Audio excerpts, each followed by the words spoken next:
falar aqui hoje o assunto placas tectônicas. O que você precisa saber sobre placas tectônicas para mandar bem na prova do vestibular ou na prova do Enem? Lembre-se primeiramente que as placas tectônicas compõem a crosta terrestre, a camada mais superficial do nosso planeta. Essas placas, por estarem assentadas sobre o manto, material não solidificado, elas estão em constante movimentação. Há dois tipos de movimentos de placas. O movimento pode ser vertical, chamado de epirogênese, ou o movimento mais comum, que é o movimento horizontal, orogênese. Perceba que a palavrinha orogênese, a sonoridade dela lembra horizontal. Então não tem como você se confundir.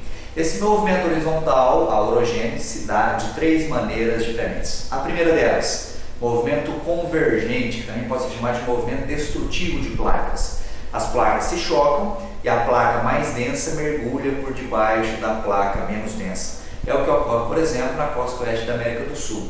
Placa sul-americana se chocando com a placa de Nazca, num movimento de convergência, que também pode ser chamado, nesse caso, de subducção. O que é subducção? É quando na convergência a placa mais densa mergulha por debaixo da menos densa. Quem faz esse mergulho nesse caso específico? A placa de Nazca.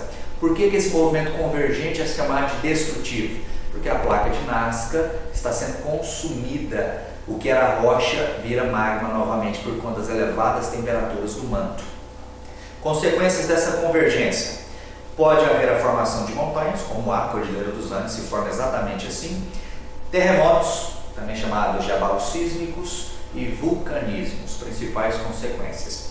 O segundo movimento horizontal de placas, a divergência. O principal exemplo do mundo de divergência ocorre, dá uma olhada no mapa, entre as placas africana e a sul-americana. Elas estão se afastando.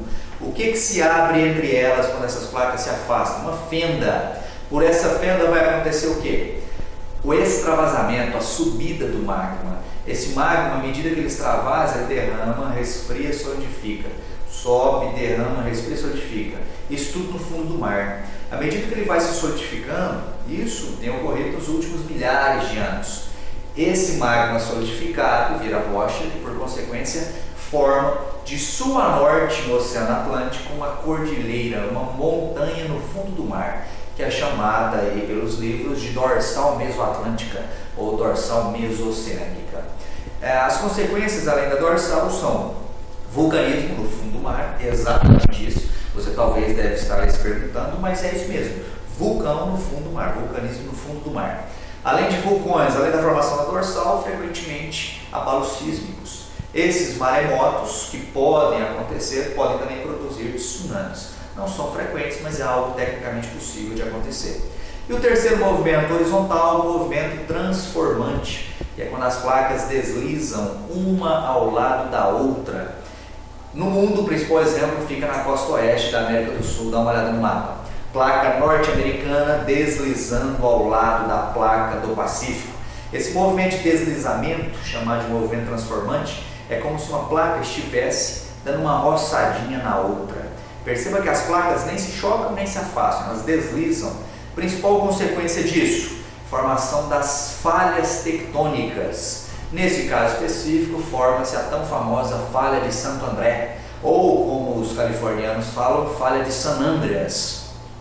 Essa falha de Santo André, que é na verdade a zona de contato das duas placas, os americanos, quem vive na Califórnia, temem aquilo que eles chamam de The Big One, que seria um grande abalo sísmico, que seria capaz inclusive de provocar a separação de parte da Califórnia do restante do continente.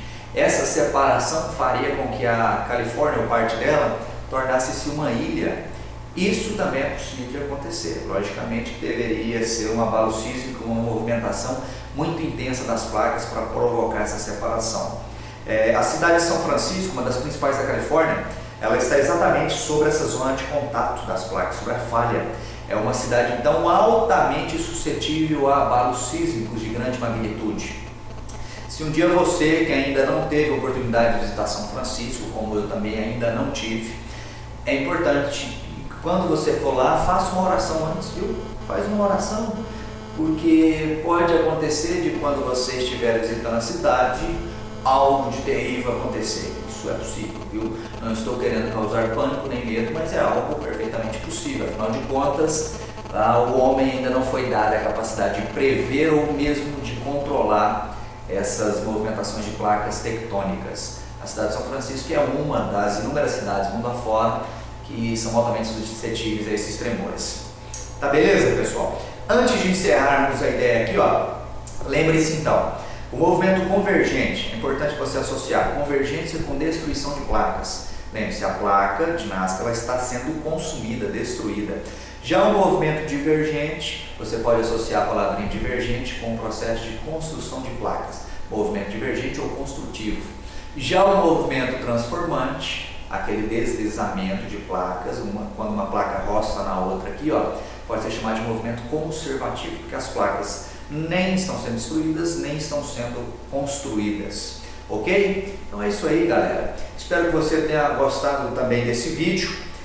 Deixo como sugestão para que você curta minha página no Facebook, é só digitar lá Professor Gabriel Augustos, e em breve trarei outras aulas para a gente continuar batendo papo aí sobre a disciplina de Geografia.